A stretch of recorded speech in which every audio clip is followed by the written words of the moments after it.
Welcome back, listeners.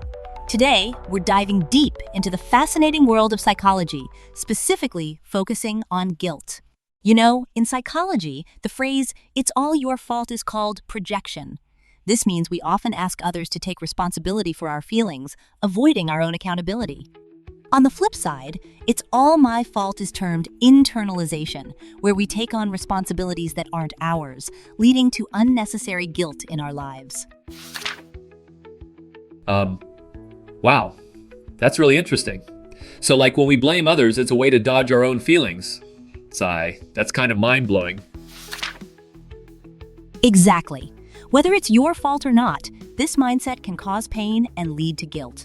Today, let's talk about guilt. This way of thinking can be so serious that it may seem unbelievable. Many people subconsciously feel this way, often without realizing it.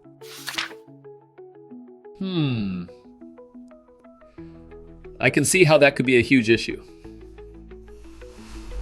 Do you have any examples?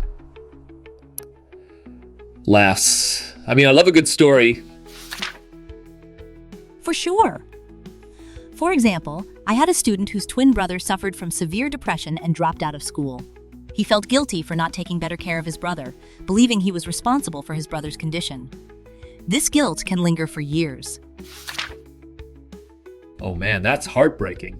So, he thought he could have somehow prevented his brother's depression. Sigh. That's so heavy. Yes, exactly. And in another case, a couple often quarreled and their daughter felt caught in the middle, leading to her own depression. She even took on the blame for her parents' conflicts, saying, "It's all my fault." This is common. Children often internalize their parents' issues, believing they are the cause of the conflict. Wow, that's so sad. It's like she was carrying this huge weight on her shoulders. Do you think kids are more prone to this kind of guilt? Laughs. I can barely handle my own guilt. Absolutely! Excessive guilt can stem from a desire for closeness to others. People may bear the pain of others to feel useful, avoiding the discomfort of feeling powerless in important relationships. This leads to a cycle of self-blame and guilt. That makes sense. It's like they think, if I feel guilty, maybe I can fix things. But that's not really how it works, right? Sigh. It's like trying to fix a car with a spoon. Right. Another reason for excessive guilt is narcissism. People who feel overly guilty often ignore the responsibilities of others, taking all the blame themselves. This mindset can be harmful, as it exaggerates one's own importance in a situation. Oh wow, so it's like they're making themselves the center of the universe, even in a negative way? Laughs. Like, look at me, I'm the guilty one. Exactly. To break this cycle of guilt, we need to establish boundaries. It's important to recognize that we are different from others and that some issues must be faced by the individual involved. Boundaries? Like, how do you even start setting those? Sigh. I feel like I need a manual for this. Great question. Another method is to apologize when necessary. Apologies can be powerful, regardless of how much time has passed. Oh, I see.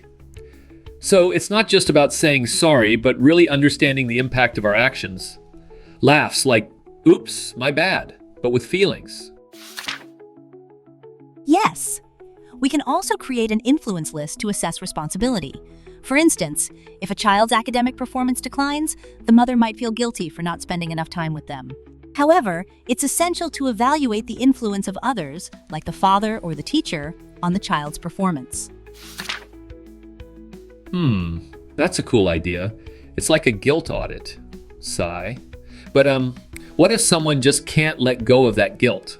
Like it's stuck to them like gum on a shoe? Well, excessive guilt is often irrational. No single person is entirely responsible for any situation. Awareness of this can lead to better understanding and adjustment. Right.